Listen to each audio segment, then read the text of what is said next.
Ang nakataya sa ating bukas, isang pagsusuri sa panganib ng pagkapangulo ni Sara Duterte. Sa kasaysayan ng ating bansa, ang pagpili ng lider ay hindi lamang tungkol sa pagpili ng taong uupo sa Malacanang. Ito ay tungkol sa kung anong uri ng lipunan ang gusto nating tirhan. Ngunit habang papalapit ang mga susunod na kabanata ng ating bansa, isang malaking katanungan ang bumabagabag sa isipan ng maraming mapanuring mamamayan. Ano ang mangyayari sa ating republika sa ilalim ng pagkapangulo ni Sara Duterte? Ang pangambang ito ay hindi bunga ng personal na galit o simpleng pamumulitika. Ito ay nakaugat sa mga aral ng ating kasaysayan, sa mga aksyong ipinamalas na sa publiko at sa panganib na pag-iipon ng kapangyarihan sa kamay ng isang lider na itinuturing ang pananakot bilang lakas. Kapag ang pundasyon ng ating mga institusyon ay nagsimulang gumuho dahil sa bigat ng isang otoritaryang pamumuno, ang buong bansa ang papasan ng parusa. Hindi natin may tatanggi na ang pag-angat ni Sara Duterte ay nakakabit sa matibay na hawak ng kanyang pamilya sa politika. Sa loob ng maraming dekada,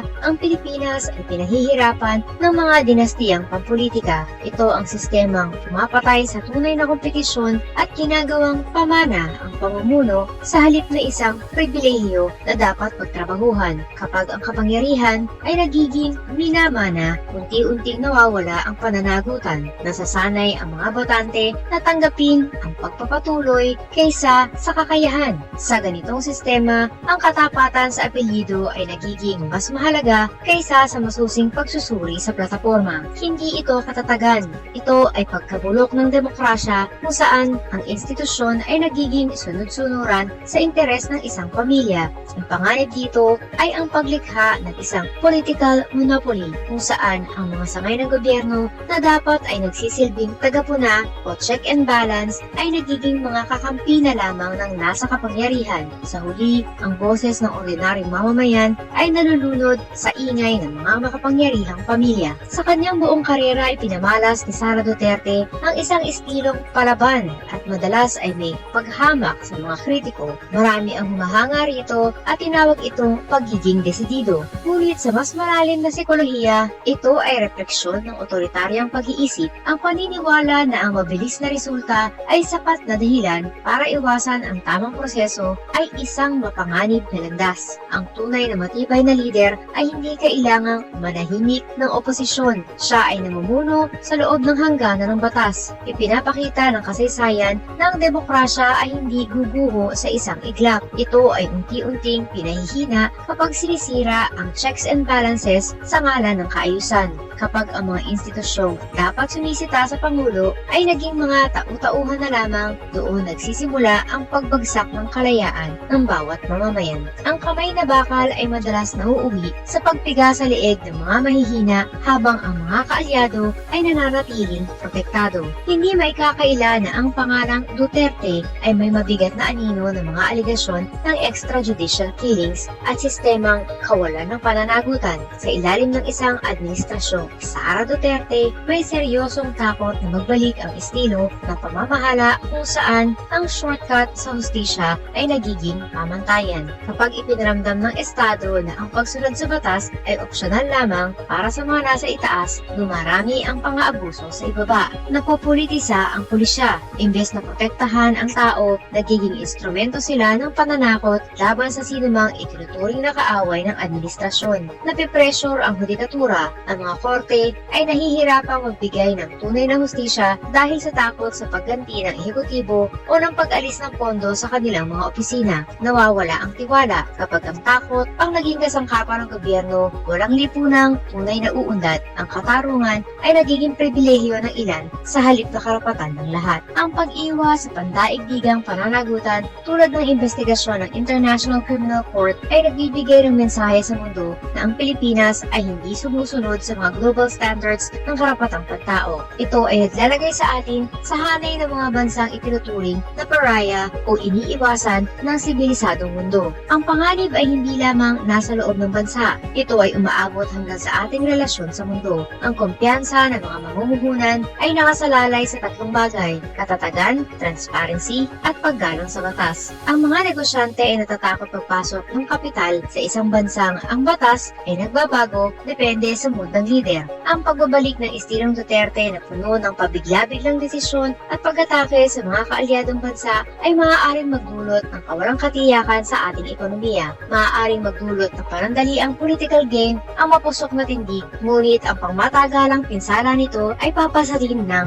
una, mga manggagawa na mawawala ng pagkakataon sa mga bagong trabaho dahil sa pag-atras ng mga dayuhang kumpanya ng maliliit na negosyo na hindi kayang makipagsabayan sa mga crony na binibigyan ng pabor ng gobyerno. Pangatlo, ng overseas Filipino workers. Ang ating mga bagong bayani ay nakasalalay sa maayos na diplomatikong relasyon ng Pilipinas sa ibang bansa. Kapag ang ating Pangulo ay naging mapang-away sa pandaigdigang entablado, ang proteksyon at respeto ng ating mga OFWs ay nanganganib din. Ang kinabukasan ng ating republika ay hindi nakasalalay sa isang tao o sa isang apelido. Ito ay nakasalalay sa ating kakayahang kilalanin ang pagkakaiba ng tunay na lakas at ang simpleng pananakot. Ang tunay na matapang na lider ay yung handang sumunod sa saligang batas kahit ito ay nakakasagabal sa kanyang personal na gusto. Ang Pilipinas ay nangangailangan ng lider na susunod sa batas, hindi lider na sa tingin niya ay siya ang batas. Sa huli, ang pinakamalaking panganib sa ating republika ay hindi ang isang partikular na kandidato, kundi ang ating sariling pananahimik at pagkonsinti sa mga maling kalakaran. Ang ating boto at boses ang huling depensa ng ating demokrasya. Huwag nating hayaang maging minamana ang ating kalayaan. Sa halip, pangalagaan natin ito at ipasa sa susunod na henerasyon na mas matatag, mas malaya at mas makatarungan. Bakit ang judicial overreach ay isang impeachable offense? Hindi ito sigaw ng galit. Ito ay isang pagsusuri sa malalim na sugat ng ating konstitusyon. Noong ibinasura ng Korte Suprema ang mga articles of impeachment laban kay Sara Duterte, hindi lamang sila nagpaliwanag ng batas. Binago nila ang wiring nito. At kapag binago mo ang daloy ng kuryente sa gitna ng isang mainit na kaso, hindi iyon neutral. Iyon ay mapanganib. Narito kung bakit ang desisyong ito ay hindi lamang simpleng pagkakamali, kundi isang pag-abuso sa kapangyarihan. Ang judikatura ay tagapagpaliwanag, hindi inventor. Sa ating saligang batas, malinaw ang hatian. Ang Kongreso ang may tanging kapangyarihan na magpasimula ng impeachment. Ang papel ng Korte Suprema ay mag-review, hindi ang magdisenyo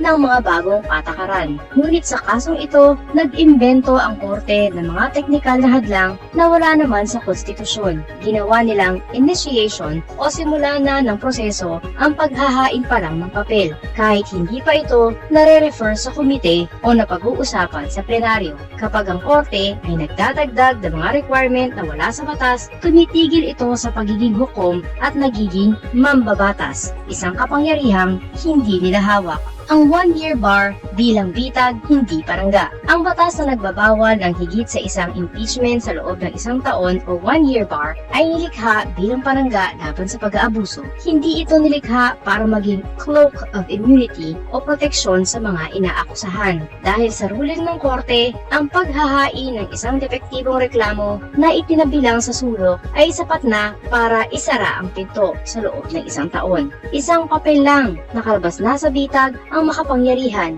Imbes na protektahan ang proseso, pinrotektahan ng korte ang mismong nangaabuso. Ang tahimik na pagbaon sa reklamo ay naging sandata laban sa pananagutan. Mula sa interpretasyon patungong kontrol, hindi checks and balances ang nangyari rito kundi capture. Kapag ang legislatura ay hindi na makagalaw ng walang pahintulot ng hudikatura sa isang prosesong sila dapat ang may hawak, hindi na balanse ang gobyerno. Ang pagsusuri ng korte ay naging veto at ang veto ay naging ganap na kontrol. Hindi impeachable ang isang hukom dahil lang nagkamali siya sa opinyon. Ngunit sila ay impeachable kapag ang kanilang desisyon ay inabuso ng labis para putulin ang pananagutan ng ibang opisyal. Ang pagbaluktot sa doktrina para masiguro ang pananahimik ng Kongreso ay hindi na paghahatol. Ito ay isang disenyo at ang disenyong naglalayong pumatay sa pananagutan ay isang impeachable offense. Ang nangyayaring ito ay hindi interpretasyon ng batas. Ito ay euthanasia o ang sadyang pagpatay sa pananagutan sa gobyerno. Tinuruan ng korte ang mga makapangyarihan ng isang maling leksyon. Hindi mo na kailangang maging inosente, kailangan mo lang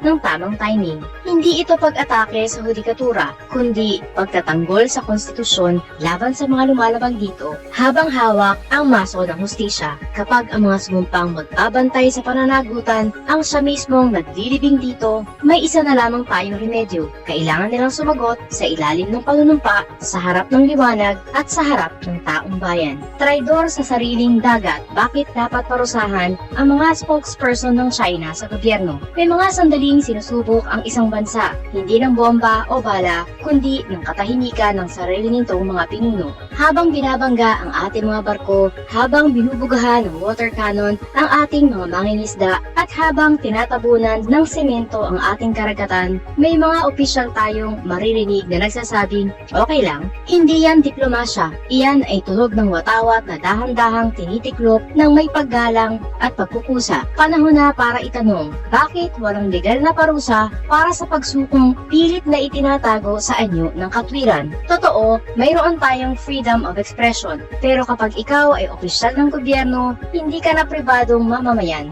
Ang posisyon mo ay hindi isang vlog o podcast na pwede mong gamitin para sa sariling kuro-kuro. Kapag ang isang opisyal ay inuulit ang mga talking points ng Beijing, kinukwestiyon ang sarili nating panalo sa arbitral ruling o minamaliit ang agresyong ginagawa sa atin, hindi na iyon protektadong opinyon. Iyon ay operational damage. Sa batas, malinaw ang tawag dito, betrayal of public trust at gross negligence. Hindi mo kailangan tumanggap ng suhol para magkasala. Ang masamang hangarin ay minsan nagtatago sa takot at ambisyon. Sinasabi ng iba na realist daw sila, wala tayong laban, o ganyan talaga ang geopolitics. Pero ang realismong tumatanggap ng kahihiyan ay hindi karunungan. Ito ay pagsukong binalot sa magagalang na salita. Kapag may umaapak sa leg mo at sinabi mo, intindihin na lang natin siya, hindi ka neutral. Ikaw ay kumakampi sa nananakit. Sa mundo ng geopolitics, ang pananahimik ay hindi kapayapaan.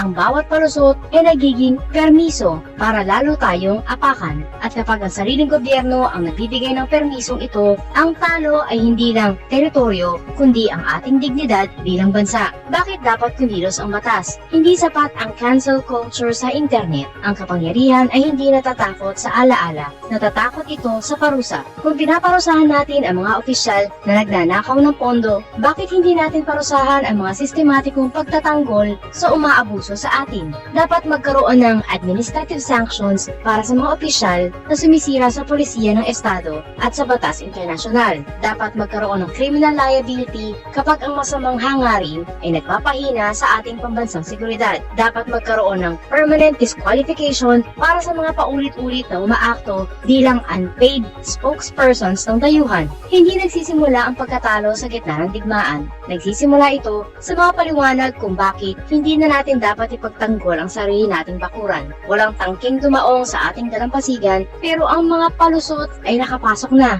Walang missile na ipinutok, pero ang ating paninindigan ay dahang-dahang kinigiba ng bawat pangungusap ng ating mga pinuno. Maaaring tawagin nyo itong pragmatismo o neutralidad, pero sa kasaysayan, mas malamig ang magiging hatol nito. Pinili nila ang komportable kaysa sa bansa. Pinili nila ang access kaysa sa katapatan. Hindi lahat ng pagtataksil ay may sumasabog. Ang iba ay idinadaan sa press release. Panahon na para ang batas ang humatol at tuluyan ng patahimikin ang mga palusot.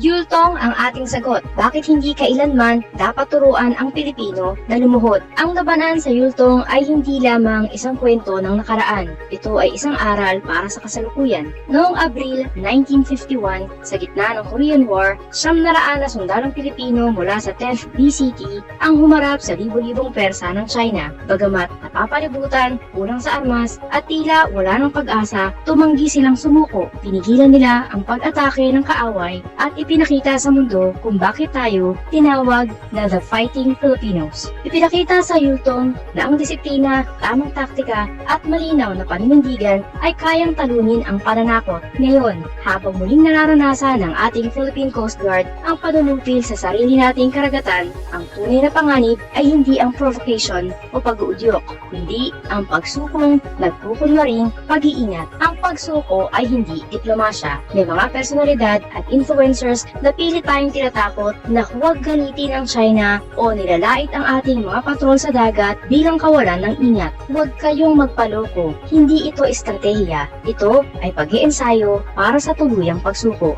Maging tumpak tayo sa katotohanan. Ang posisyon ng Pilipinas sa West Philippine Sea ay nakabase sa international law at pinagtibay ng 2016 arbitral ruling. Ang pagdodokumento ng PCG sa mga pambabuga ng water cannon at pagbangga ng mga barko ng China ay hindi paghahangat ng gulo. Ito ay paglalatag ng ebidensya. Walang kasaysayan sa mundo ang nagpapatunay na ang pananahimik sa harap ng pang-aapi ay nagbubunga at tunay na kapayapaan. Sa halip, ang pananahimik ay imbitasyon para sa mga matinding pang-aabuso. Ang panganib ng maling naratibo kapag ang mga pampublikong figura ay tinatawag na provocation, ang pagtatanggol sa ating bansa, pinahihina nila ang moral ng ating mga sundalo at mangingisda. Ang bansang tinuruang matakot ay madaling itulak. Ang mga opisyal na inuutosang pumikit ay lalong babanggain. Kapag ang publiko ay nasanay sa takot, unti-unting liliit ang ating mapa hanggang sa wala nang matira.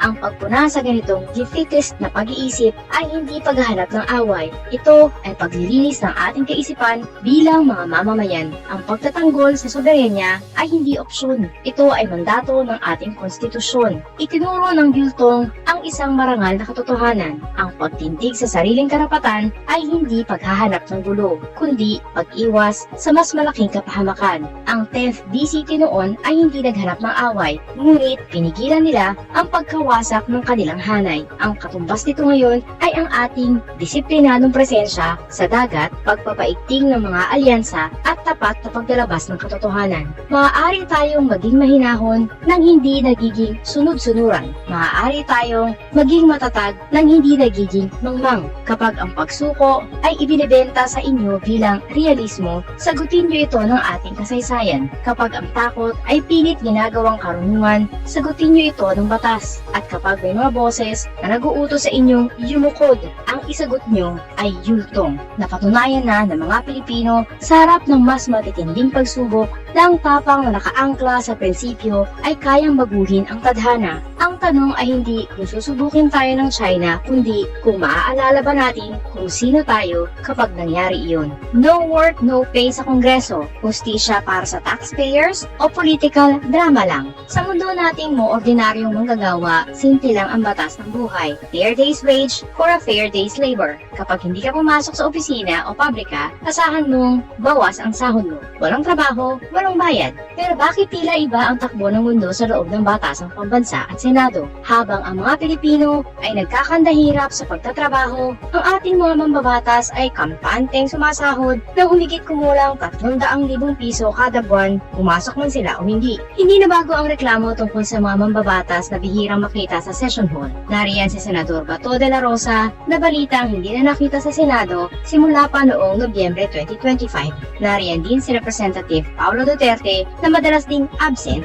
at Representative Leandro Leviste na may plano pa umanong mag-tour sa buong mundo sa loob ng 5 buwan habang tuloy ang daloy ng sahod mula sa kaban ng bayan. Dahil dito, isinusulong ni Representative Marcos ang House Bill No. 7432. Ang layunin, itama ang sistema at gawing performance-based at attendance-based ang sahod ng mga mambabatas. Sa madaling salita, kung wala ka sa session o sa committee hearing, wala kang kikitain. Bakit ito makatarungan? Ang panukalang ito ay hindi pag-atake sa mga politiko, kundi isang panawagan para sa accountability o pananagutan. Narito ang mga dahilan kung bakit ito patas. Una, pantay na patakaran. Kung ang janitor at manager sa pribadong sektor ay sumasailalim sa no work, no pay, wala dapat special treatment sa mga mambabatas. Pangalawa, transparency. Obligasyon ng mga opisyal na ipakita ang kanilang attendance records. Sa ilalim ng bill, kailangang i-publish ang mga record na ito para makita ng publiko kung sino ang tunay na nagtatrabaho.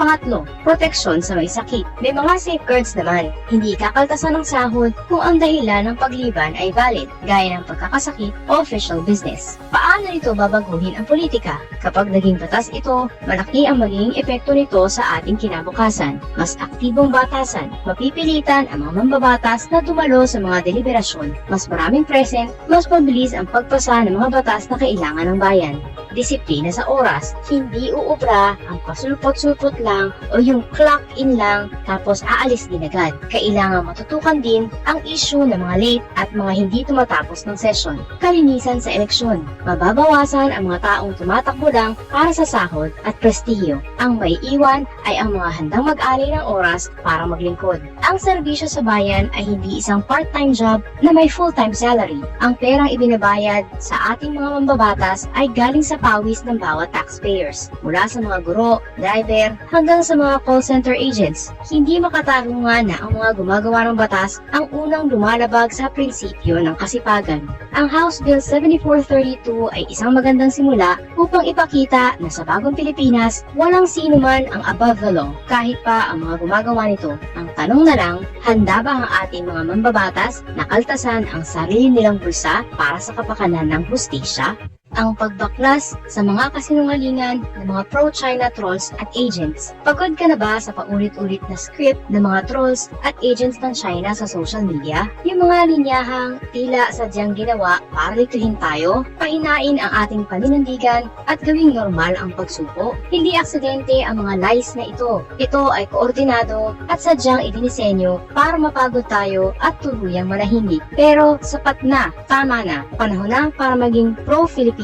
Ang West Philippine Sea ay atin sa ilalim ng international law. Sa video na ito, iisa-isahin natin ang mga pinakasikat na talking points ng disinformation. Babaklasin natin ang mga ito gamit ang batas, kasaysayan at eksaktong siyensya. Una, ang myth ng walang coordinates. Isa sa pinakapopular na hirit ng mga trolls ay ito. Walang exact coordinates ang West Philippine Sea, kaya hindi talaga ito sa atin. Mali, sobrang mali. Sa batas at matematika, ito ay basura. Ang West Philippine Sea ay isang policy name o pangalan na ibinigay natin sa bahagi ng ating dagat. Ngunit ang karapatan sa dagat ay hindi nanggagaling sa pangalan. Nanggagaling ito sa mga baselines na may eksaktong coordinates. Sa ilalim ng Republic Act No. 9522 ng 2009, nagtakda ang Pilipinas ng mga archipelagic baselines gamit ang tumpak na latitude at longitude na opisyal nating isinumite sa United Nations. Mula sa mga puntong ito, sinukat ang 200 nautical miles na Exclusive Economic Zone o EEZ sa ilalim ng UNCLOS. Narito ang ilan sa mga eksaktong base points sa kandurang bahagi ng ating bansa. PAB 54A hanggang PAB 55 Balabac Great Reef, mula 7 degrees 51 minutes north hanggang 7 degrees 54 minutes north latitude. Ito ang ating westernmost base points. PAB 60 hanggang PAB 64B Palawan Coast hanggang Dry Island, nakalatag mula 8 degrees hanggang 10 degrees north latitude at 117 degrees hanggang 119 degrees east longitude. Ang pagsasabing walang coordinates ang West Philippine Sea ay parang pagsasabing walang coordinates ang Pilipinas kasi pangalan lang yan. Ang coordinates ay nakadikit sa lupa, baselines, hindi sa palayaw. Ang batas at geometry ay hindi opinyon. Pangalawa, ang Scarborough at ang Trillanes scapegoat. Paborito ring sisihin si dating Senador Antonio Trillanes sa pagkawala ng Scarborough Shoal noong 2012. Ang totoo, hindi nawala ang Scarborough Shoal dahil sa kanya. Nangyari ang standoff noong 2012 dahil hinarang ng mga barko ng China ang ating mga otoridad. Nagkaroon ng kasunduan na sabay na aalis ang mga barko para humupa ang tensyon. Sumunod ang Pilipinas at lumabas sa lugar. Pero ang China ay nagpaiwan at tuluyang sinakop ang shoal. Iyon ay desisyon ng Estado at bunga ng agresyon ng China, hindi gawa ginagawa ng isang senador. Tungkol naman sa back channel talks, karaniwan itong ginagawa sa diplomasya para maiwasan ang giyera o maling akala o miscalculation. Hindi ito ginagamit para isuko ang teritoryo. Ang paninisi kay Trillanes ay isang paraan lang para burahin ang katotohanan na ang China ang lumabag sa usapan. Pangatlo, ang pagkakaiba ng Filipino-Chinese at mainland communists. Isang mapanganib na disinformation ang pagsasabing ang mga Filipino-Chinese ay kampi sa Communist China. Kasaysayan muna tayo. Maraming pamilyang Tsino ang tumakas patungong Pilipinas noong 1949 dahil ayaw nila sa komunismo. Ang mga Filipino-Chinese ay lumaki sa tradisyonal na kulturang Tsino na sinubukan mismong sirain ng Communist China noong Cultural Revolution. Marami sa ating Matsinoy ang mas malapit ang loob sa Taiwan kaysa sa Beijing. Ang pagpuna natin sa agresyon ng China o sa mga illegal pogo at espiya ay hindi pag-atake sa ating mga kapatid at Sinoy o sa kanilang mayamang kultura. Huwag tayong magpaloko sa race card na ginagamit ng mga trolls. Pang-apat, historical rights at overlap claims. Sinasabi ng China na may historical rights sila dahil sa 9-dash line. Sinagot na ito ng batas. Noong 2016 Arbitral Award, idineklara ng korte na walang legal na basihan ang 9-dash line. Ang kasaysayan ay hindi pwedeng lamangan ang mga modernong treaty gaya ng UNCLOS. Paano ang China? Period. At sa mga nagsasabing overlap naman ang claims ng ibang bansa, tandaan, ang EEZ ay base sa distansya 200 nautical miles. Ang pagkakaroon ng overlap ay nangangailangan ng negosasyon sa pagitan ng mga magkakapitbahay, hindi pagsuko sa isang bansa gaya ng China na gustong angkinin ang EEZ ng lahat. Pang-lima, pananakot ng giyera at ekonomiya. Huling sandata ng mga trolls ang takot. Bobombahin tayo ng China kapag lumaban tayo. O utang natin sa kanila ang mga produkto natin. Fear-based disinformation ito. Gumagamit ang China ng gray zone tactics, pananakot na hindi nauuwi sa giyera. Dahil alam nilang ang open war ay may malubhang bunga sa kanila. Lalo na't may mutual defense treaty tayo sa Estados Unidos. Sa usaping ekonomiya, ang kalakalan ay palitan, hindi kawang gawa. Kumikita ang China sa atin, binabayaran natin ang kanilang mga produkto. Hindi ibig sabihin na bumili ka ng gamit na made in China ay ibinigay mo na rin ang iyong dagat. Ang resibo ay hindi katumbas ng pagsuko ng soberenya.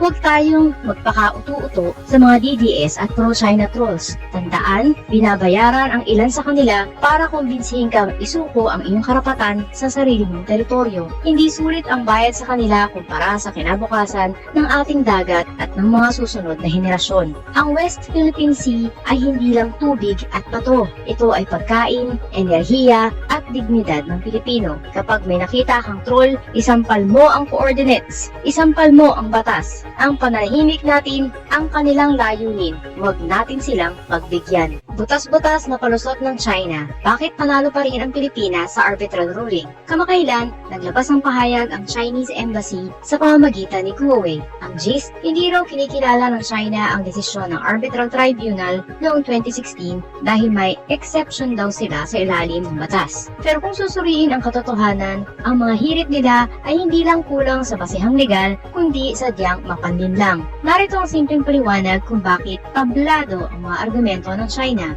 Una, ang palusot na opt-out. Totoo na noong 2006, nagsumite ang China ng deklarasyon sa ilalim ng UNCLOS Article 298. Sabi nila, ayaw nilang sumali sa anumang compulsory arbitration o sapilitang pagharap sa korte pagdating sa usapin ng hangganan ng dagat o maritime boundaries. Dito sila kumakapit. Pero ang hindi nila sinasabi, ang deklarasyong ito ay hindi isang blanket immunity. Hindi ibig sabihin na absuelto na sila sa lahat ng away sa dagat. Pangalawa, hindi boundary ang inireklamo ng Pilipinas. Bakit naging valid ang kaso ng Pilipinas kahit ayaw ng China? Simple lang, hindi humiling ang Pilipinas sa korte na gumuhit ng bagong hangganan. Sa halip, tinanong ng Pilipinas ang korte tungkol sa tatlong bagay. May basihan ba sa batas ang 9-dash line ng China? Spoiler, wala. Ang mga bahura ba at maliliit na bato ay matatawag na isla na may karapatan sa sariling dagat? Nakaabala ba o nakasira ba ang China sa kalikasan at karapatan ng Pilipinas sa sarili nating EEZ? Malinaw ang sinabi ng tribunal noong 2015. Hindi kami nagtatakda ng hangganan. Kaya naman, hindi pwedeng gamitin ng China ang kanilang opt-out clause dahil hindi naman boundary dispute ang dinala natin sa korte. Pangatlo, purado na ang historic rights. Dito masakit legit para sa China. Sinabi ng korte na ang anumang historic rights na ibinibida nila sa loob ng 9-dash line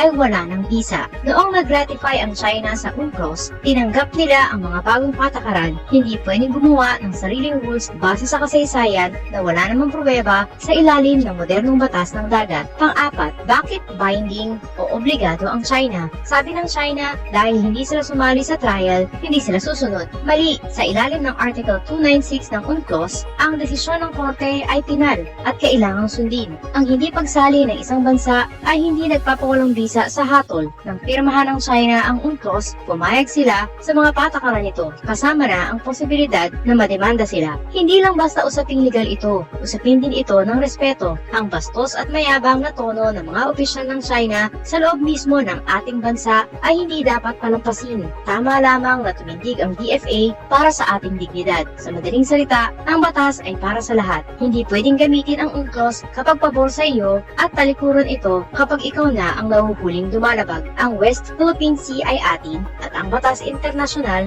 ay nasa panig natin. Ang salamin ng pagbabago, tinapon mo na ba sa basurahan ang iyong prinsipyo? Bago pumasok ang pangalang Duterte sa bawat usapan sa hapagkainan, sa bawat post sa social media at sa bawat kanto ng ating bansa, tandaan mo, sino ka ba dati? Noon, bago ang ingay ng mga kampanya at ang bangayan ng mga partido, alam nating lahat ang hangganan ng tama at mali. Hindi mo kailangang maging eksperto sa batas o filosofiya para malaman ang mga batayang katotohanan ng buhay. Pero sa nakalipas na mga taon, tila nagkaroon ng malaking pagbabago sa ating mga prinsipyo. Ang tanong ngayon ay hindi na tungkol sa politika, kundi tungkol sa iyong sarili. Sino na ang taong nakaharap sa iyo sa salamin? Dati malinaw sa atin na ang pagpatay ay kasalanan at krimen. Walang pero, walang basta. Ngunit, nang dumating ang bagong naratibo, unti-unti nating ginastify na ayos lang pumatay, basta adik ang biktima. Ang buhay ay naging kondisyonal. Ang dignidad ng tao ay naging depende sa kanyang estado sa buhay. Dati, alam nating mali ang mambastos ng babae, pero bigla, ang pambabastos ay naging joke lang dahil ang presidente ang nagsabi.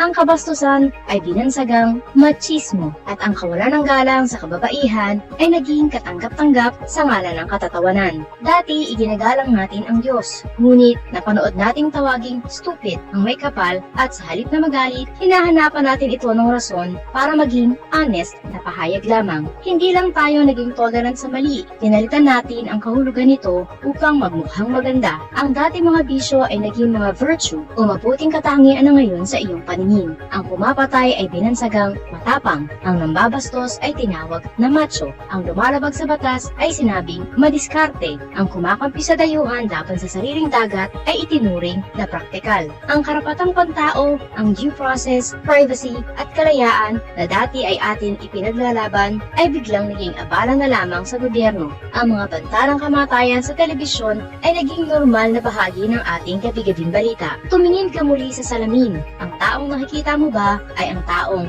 pinangarap mong maging noong bata ka pa at itinuturo ng iyong mga magulang ang pagkakaiba ng tama sa mali, kasama ba sa itinuro nila na ang prinsipyo ay pwedeng itapon sa basurahan kapag may dumating na leader na gusto mo? Ang tunay na katapangan ay hindi ang pagsuporta sa karahasan. Ito ay ang pananatiling tapat sa iyong moral compass. Kahit na ang lahat sa paligid mo ay bumibigay na, hindi pa huli ang lahat para pulutin muli ang mga tinapon nating prinsipyo. Ang bansa ay hindi nabubuo ng isang tao lamang, kundi ng mga mamamayang alam pa rin kung ano ang tunay na tama kahit na ang mali ay ginagawa ng legal at sikat.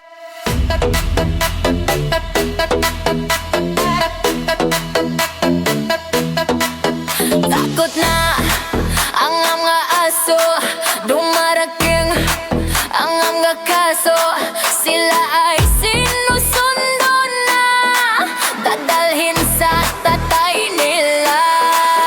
Aray waranto, takbo na bato, takbo na bato, takbo na bato.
luga, de, stanga-tanga, de, utak luga, de, stanga-tanga, de, utak luga, de, stanga-tanga, de, utak luga, de, stanga-tanga.